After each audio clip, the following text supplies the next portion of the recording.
Il y a des moments dans la vie où on se perd, dont le processus de devenir en fait ce qu'on pense, je dis bien ce qu'on pense, de ce que les autres attendent de nous.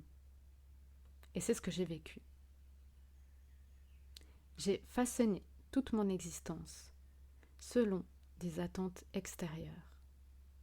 Je me suis construite un personnage que je pensais nécessaire pour être aimée et acceptée.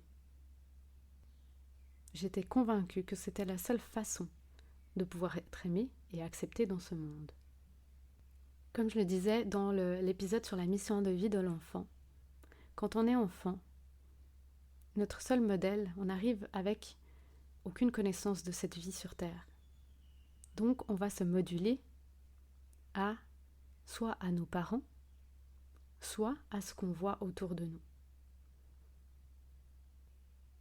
Et c'est à partir de là qu'on va se construire, à partir de ce que l'on voit, dans le but d'être aimé et accepté. Parce que l'humain n'est pas fait pour vivre seul. Et c'est là qu'on arrive à l'étape 1, la construction du personnage.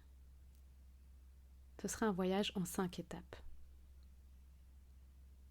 dans cet épisode. La construction de ce personnage est en fait un mécanisme de survie concret, une tentative de s'adapter à un moule qui, moi, je croyais être le bon. À nouveau, ici, c'est aussi important de prendre conscience de sa propre responsabilité dans nos choix, même si, à ce moment-là, on était convaincu que c'était la seule solution possible pour survivre.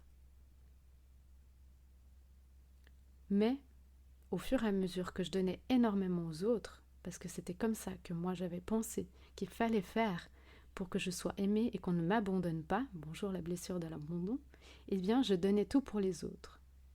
Ce n'est pas de leur faute, ils ne m'ont rien demandé. Certains ont certainement pu s'y habituer, mais je pense que ça reste humain. Mais c'est aussi de nouveau important de prendre conscience aussi de nos propres blessures et de nos propres choix dans ce processus.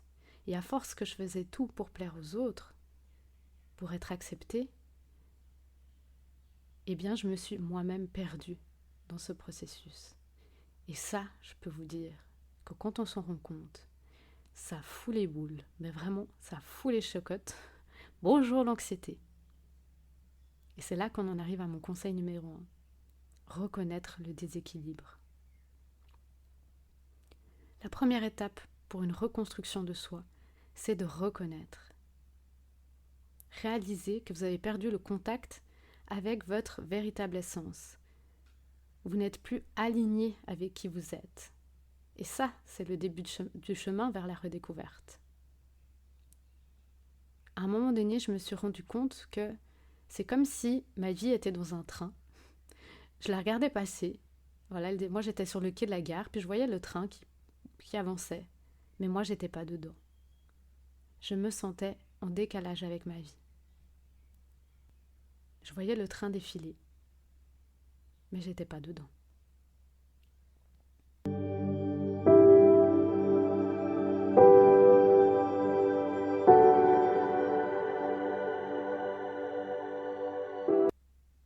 J'étais soit dans le passé, soit dans le futur, mais pas du tout dans ma vie.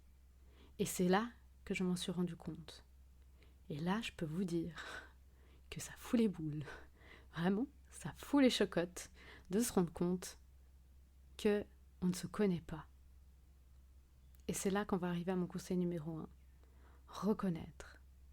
La première étape vers la reconstruction de soi, c'est de reconnaître, c'est de s'en rendre compte. C'est quand on réalise qu'on a perdu le contact avec qui on était vraiment. On n'est plus aligné avec qui on est. Ça, j'en parlais aussi dans l'épisode où je vous raconte mon expérience de vie ici en Thaïlande. Je vous parlais justement de cette redécouverte de soi. Et à quel point, en fait, certains impacts dans notre vie, parce qu'il y a souvent un effet révélateur, un impact. Par exemple, moi, il y a eu plusieurs événements. L'un d'entre eux, on va dire le plus marquant, a été celui du décès de ma mère, dans lequel, là, j'ai compris, je me suis dit, ok, là, c'est plus possible. Il faut que je rentre dans mon train. Et c'est là qu'on va arriver à l'étape 2. Le réveil, le réveil ou les étapes d'éveil, comme moi j'aime bien l'appeler, mais on peut aussi appeler ça réveil, survient généralement très très brusquement. C'est un peu comme une secousse qui vous force à affronter l'inconnu. C'est ce qui m'est arrivé justement quand j'ai perdu ma mère d'un cancer. C'est là que j'ai réalisé que en fait je me connaissais pas bien, que j'étais devenue une sorte d'étrangère pour moi-même. Et je me suis réveillée un jour, c'était il y a bien longtemps, parce que mon corps me montrait des signes. De l'anxiété, de la nervosité. Et c'est là où on arrive à mon conseil numéro 2, accepter l'inconfort de la redécouverte. La redécouverte de soi, elle est inconfortable. J'en parlais dans l'épisode justement sur notre arrivée ici en Thaïlande. À quel point j'ai dû aussi me redécouvrir une nouvelle facette de moi. Accepter ce sentiment d'être étrangère, c'était en fait une étape nécessaire pour me défaire de mes couches de façade que j'avais créées, ces murs en briques qui étaient hauts et forts, qu'il allait falloir que je redéconstruise. Et ça fait peur parce qu'on ne sait pas qu'est-ce qu'on va découvrir derrière. Et on a toujours peur de perdre quelque chose. Mais en fait, on ne se rend pas compte de ce qu'on va pouvoir gagner. Et si vous vivez la même chose en ce moment, pensez pas à ce que vous allez perdre. Pensez à ce que vous allez gagner. C'est le chemin vers la véritable découverte de soi. Et je vous le dis, il ne se fait pas en un mois. Ça prend du temps. Il faut repenser nos pensées, nos émotions, nos valeurs. Quelles sont nos valeurs ? En fait, il faut refaire nos fondations. C'est vraiment comme une maison qu'on doit reconstruire. On va reconstruire une nouvelle. L'autre, elle était un peu ancienne, était désuète. On a besoin de reconstruire. Alors on va reconstruire d'abord les fondations. Quelles sont nos valeurs ? Si vous êtes dans cette étape-là, je vous invite à vous questionner sur vos valeurs. Qu'est-ce qui est important pour vous ? Si vous vous reconnaissez dans cette étape-là, j'ai une question pour vous. Quelles pensées profondes, émotions ou quelles aspirations, envies vous avez peut-être négligées ou mises de côté dans le processus de reconstruction de votre personnage? Qu'est-ce que vous aviez mis de côté ? Vous pouvez venir me le partager en commentaire ou à travers mes réseaux sociaux sur Instagram ou Facebook, m'écrire en message privé. Je vous partage un conseil clé. Vous n'allez peut-être pas aimer, mais c'est important. C'est la patience et la bienveillance. C'est hyper important. Il faut du temps pour dénouer les nœuds que vous avez mis toute une vie à construire. Et ça demande du temps. C'est important d'y aller étape par étape. Aller vite, ce serait pas bon, ni pour vous, ni pour votre corps. Soyez doux envers vous-même pendant ce processus. C'est hyper important. Certaines étapes vont passer très vite, d'autres, il faudra plus de temps et c'est ok. Plus vous allez faire des choses qui vont vous nourrir, vous amener de la joie, moins vous serez dans la frustration de faire des choses pour les autres, de passer du temps en famille. Ça sera agréable de jouer, de passer du temps avec des autres. Vous n'aurez pas cette sensation de encore donner. Mais pour ça, c'est aussi important d'accepter de recevoir. Il y a un épisode d'ailleurs sur comment cultiver l'amour de soi dans ce podcast que je vous invite à aller lire, à écouter. C'est là où j'en viens au conseil numéro 4.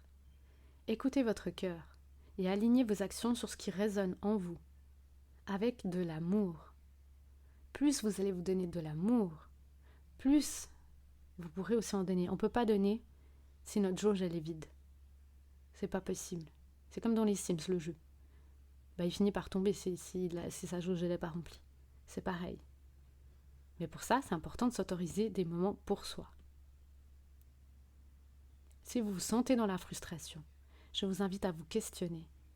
Qu'est-ce que cette frustration, elle essaye de me dire ? Pourquoi elle est là ? Et qu'est-ce que je peux faire pour ne plus être dans cette énergie de frustration, mais dans l'énergie d'amour de soi ? Avant de poursuivre vers la dernière étape de ce voyage, je tiens à partager avec vous une ressource précieuse pour celles et ceux d'entre vous qui sentent en ce moment, qui sont dans une phase de redécouverte de soi. J'ai créé un programme d'accompagnement Métamorphose qui est un programme en 4 mois, mais qui va bien au-delà de ça. Je vous l'explique avec plaisir en réservant un appel gratuit que vous pouvez réserver dans les notes de cet épisode, dans lequel je pourrai vous expliquer tout en détail. Ce programme est conçu pour être un voyage personnel, vous guidant à travers les différentes étapes. On va explorer ensemble chaque couche pour révéler votre authenticité. Vous allez découvrir des outils puissants, des pratiques d'introspection, des soins énergétiques personnalisés pour vous aider à fluidifier et à vous aider à avancer avec plus de légèreté sur ce chemin. C'est pas forcément obligé d'être que inconfortable, ça peut aussi être très sympa. Si vous ressentez le besoin de vous reconnecter avec votre essence profonde, de déployer vos ailes, comme ce beau papillon, eh bien je vous invite à aller explorer le programme Métamorphose de 4 mois. Je vous mets toutes les informations pour pouvoir réserver votre appel découverte gratuit dans les notes de cet épisode. La découverte de soi, pour moi, est en fait un voyage qui ne s'arrête pas. J'aimerais bien vous dire que oui, mais non, en fait.